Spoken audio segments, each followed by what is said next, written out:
Hey, it's great to see everybody. I want to start off by saying that I'm just happy to be here talking to you guys. And, I want to start off by thanking the Ursay family, the Colts organization, Coach Reich, Ballard. I mean, the list goes on and on. The whole team, the Colts fan base. I mean, idols that texted me from around the league that are punters and kickers. It was unbelievable. My wife obviously was there throughout the whole process, I was overwhelmed throughout this crazy process of ups and downs mentally and all of it. But it helped out so much having everybody by my side, family members reaching out, friends. I mean, you name it. I can go on for hours of the amount of support that I received throughout this whole process. And I know you guys might be curious of what kind of cancer I had, but I'm going to keep that personal if that's okay with you guys. I'm just so thankful that they caught it early and, it didn't spread anywhere around my body. I'm just so grateful for the doctors here in the Colts locker room and in Indiana as well. I mean, it's incredible how things plan out sometimes. I could have gone to any other team, and Indiana is like where it's at for medicine. So I'm just so grateful to be here with you guys. And it's amazing to be back. Now, if you guys have any questions, go ahead. Zach Kiefer. Hey, Rigo, I think I can speak for everyone when I say it's awesome to have you back, and we really are glad to see you again. If you don't mind, how did this all happen for you? And when's the first sign? And how did you decide to get an MRI? And just walk us through. And I understand some of it's personal, but it had to catch you by surprise.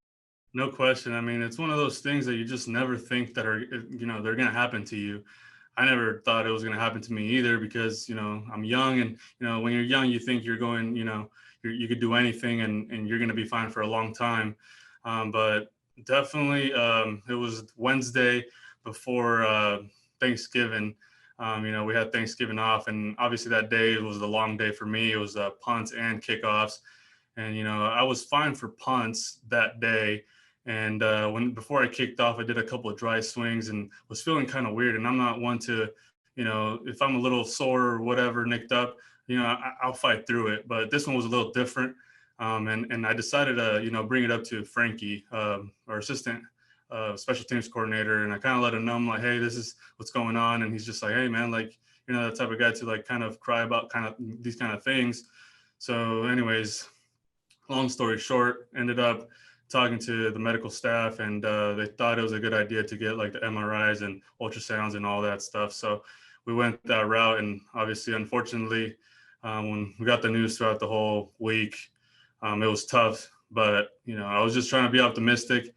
Like I said, my wife was very supportive throughout this process, and everybody else around me as well. So it was a crazy roller coaster. And then you decided to play the game against the Titans, correct? I mean, how? Why? I wasn't going to do that to my team. It's all about the team, At the end of the day, I don't think they would have been able to get a punter in time. And, it wasn't going to be any worse. I mean, that was already worst case scenario. And, I was going to fight through the pain, whatever it was. I mean, no need to make a bigger deal than it is. I mean, I was going to get surgery Tuesday already. So I was like, can't get any worse. I asked the doctor if it could get any worse. And he said no. So I'm like, hey, look, I'm going to play. I'm going to do it for my brothers. I mean, they need me. And that's what it was. So, yeah. Joel Erickson.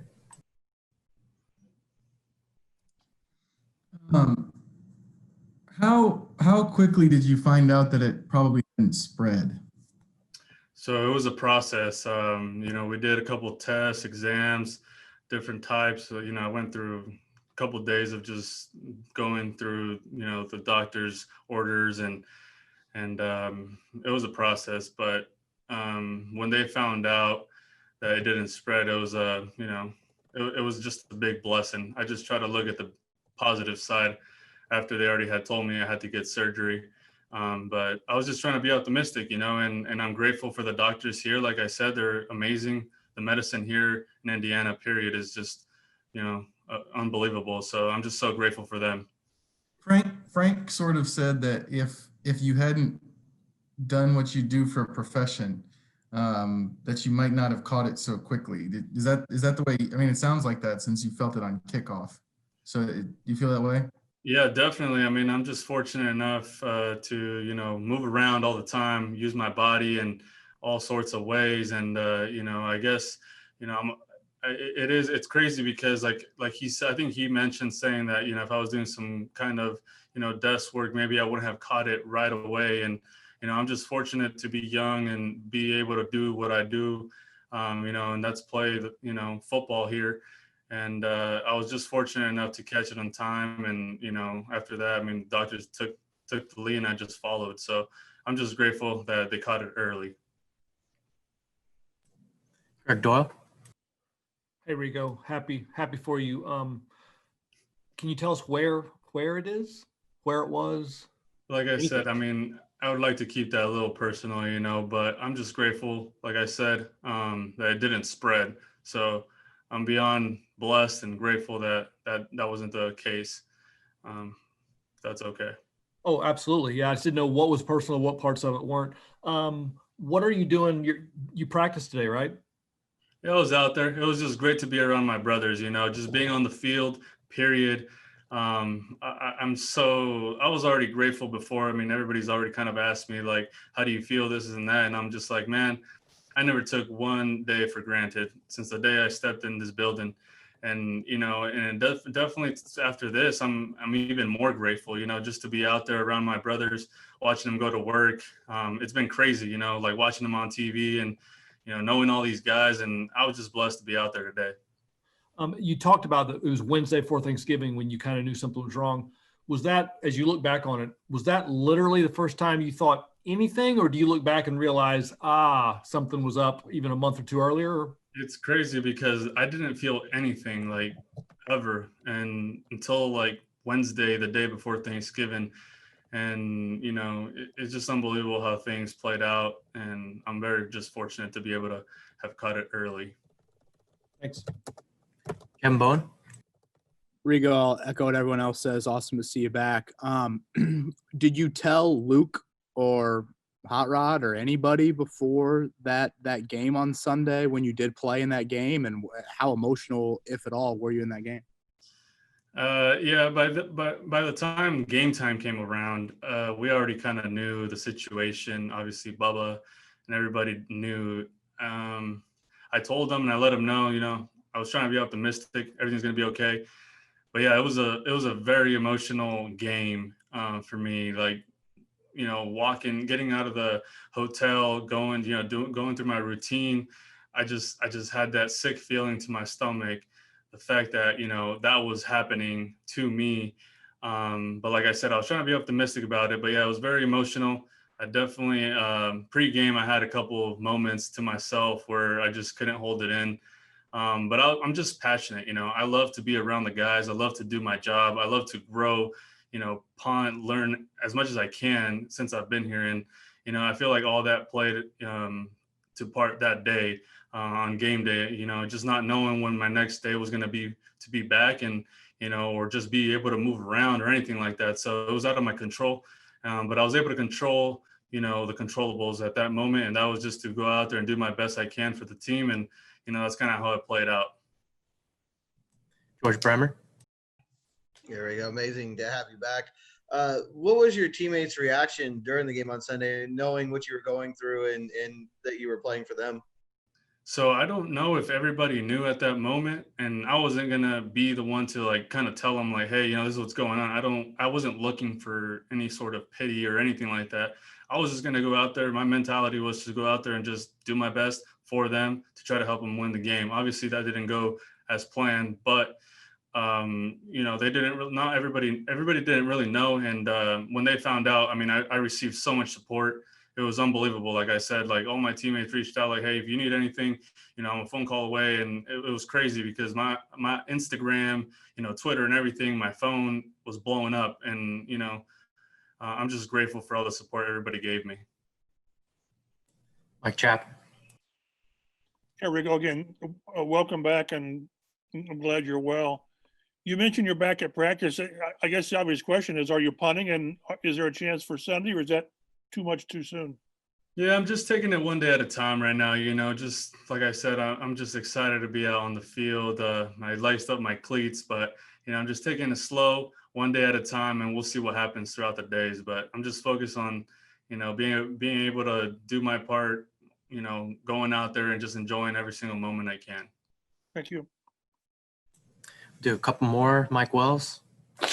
Hey, Rigo, Echo, just like everybody else, welcome back, and we're glad we're talking to you again. How soon, what was your reaction when the doctors told you that, hey, you'll be able to get through this and be able to continue your NFL career? It was amazing to hear, just because you never really know. I guess these are the kind of things you can't control that come at you unexpected, and you kind of start thinking, your mind starts playing games and start thinking the worst. But at the same time, I try to like tell myself, look, you're gonna be okay. Everybody's got your back. It's obviously, like I said on my post, it's always God's plan. His plan is always bigger than mine, and I'm just gonna keep fighting and keep going. And I've never been one to, if there's an obstacle in front of me, I'm just gonna stop and lay down. I'm gonna keep going one way or another. And like I said, I'm just so grateful to talk to you guys right now. Taylor Tannenbaum. We've seen the videos on Twitter that your wife has posted, you watching the games, doing the TY and all that. It's not often you get to just sit and watch a game on a Sunday. How much fun was it, but also how hard was it for you to just sit there and not be there? Yeah, it was definitely a little frustrating not being out there. Like I said, I love to do my job. So grateful to be here. It was and other than that, than it being frustrating not having me out there and watching myself punt on film instead. It was amazing to watch my teammates go to work. TY, I'm a huge TY fan. That guy, I love to see that guy score and ball out. I love to see all my brothers ball out. Naheem, all of them, just watching them go out there and do their thing. Luke, Rod, Ryan going out there. But it was crazy experience, because I've never really had that. Being a part of a team and then having to sit out and watch a game. It was pretty crazy, pretty intense for me, really. But I was definitely getting fired up. I was a #1 Colts fan sitting out these past couple of weeks, and I was just rooting for them the whole time. So, yeah. Jim Aiello. Yeah, Rigo, great to have you back. Just want to ask, I don't know if you said this already, but what's next for you in terms of treatment? Obviously, you don't have to get into specifics, but do you still have more things to do? There's always more things to do. Like, I'm going to take it one day at a time. I'm going to keep striving to get myself 100% every single day, one step at a time. And, I want to be ready back for my teammates 100% whenever that time comes. And last question, Kevin Bone.